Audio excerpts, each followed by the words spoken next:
Viewers, festivals are joyous occasions. They aren't supposed to be overwhelmed by anxieties. And that's how some devotees were feeling, especially in Delhi. They weren't impressed about their festival being curbed, alleging that those who were given to bigotry were not being restrained, but the bhakti of devotees was being shackled. Listen in to this sequence. हजारों जो कार्यकर्ता यहाँ पे जो हमारा बजरंगी आया हुआ था, वो आहत है दिल से कि प्रशासन ने जो हमारा रूट छोटा कराया। हमारा एक ही संकल्प था, जो पिछली बार यात्रा हमारी अधूरी रह गई थी, उसको किसी भी कीमत पे हमारे को पूरा करना था। वैसे भी इजाजत तो मिली नहीं ना।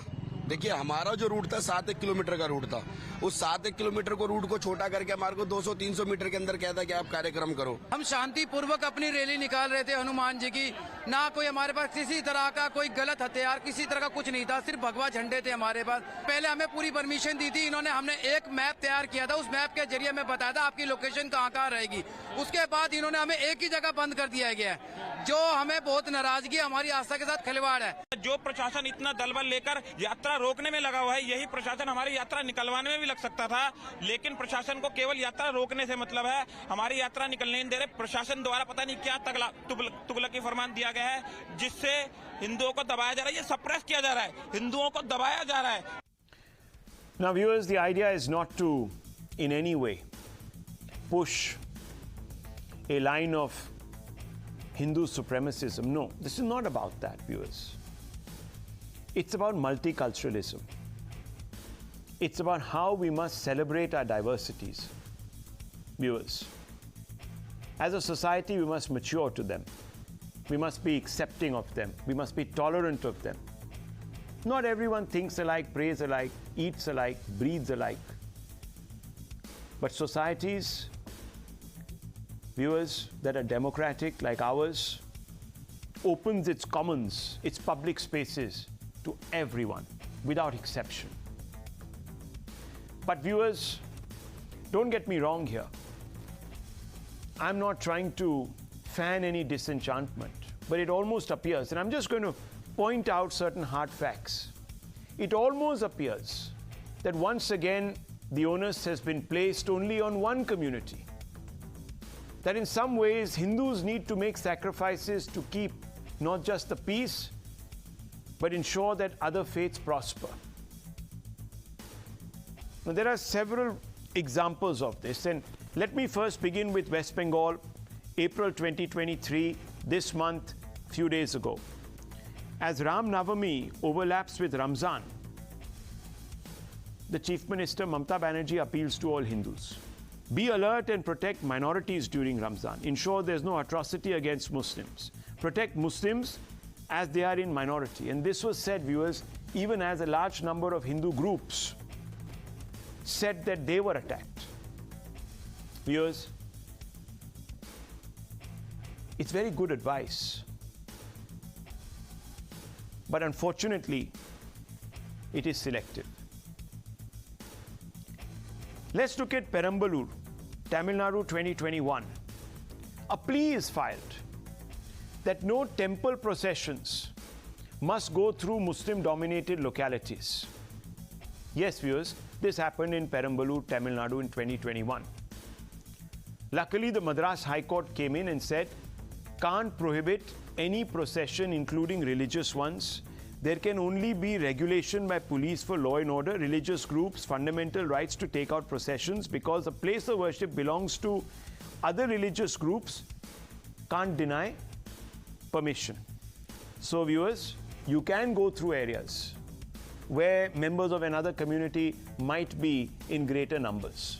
But here, viewers, all across, certain delineated routes were carved out by state administrations, and these processionists said you have to avoid X or Y location, you can't go there.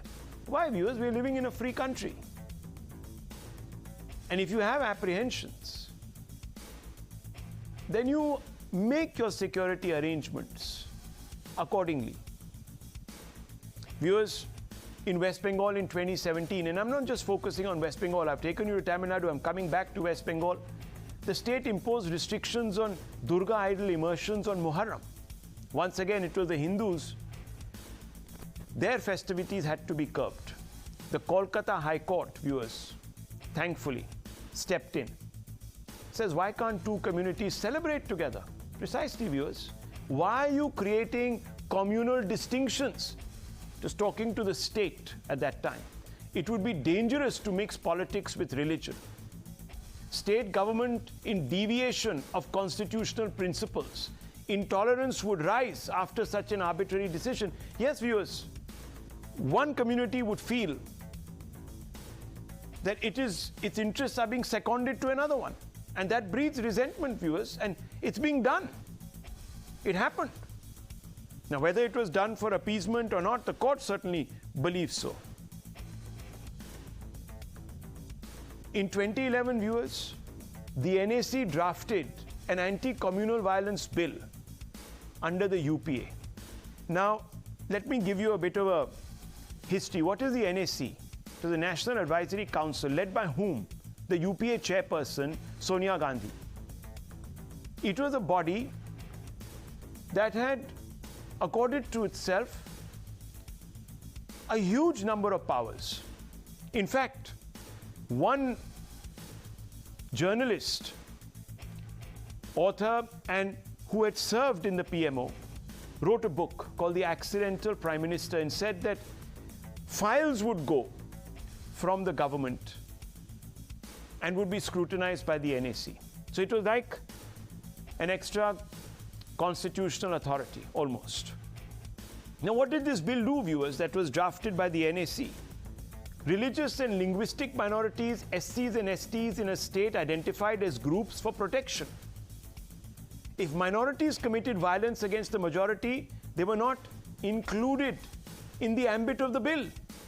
Can you believe it, viewers? So if the minority community in some pockets attacked the majority community, it would be excluded from the fallout. Then, of course, viewers, in 1991, what happens? In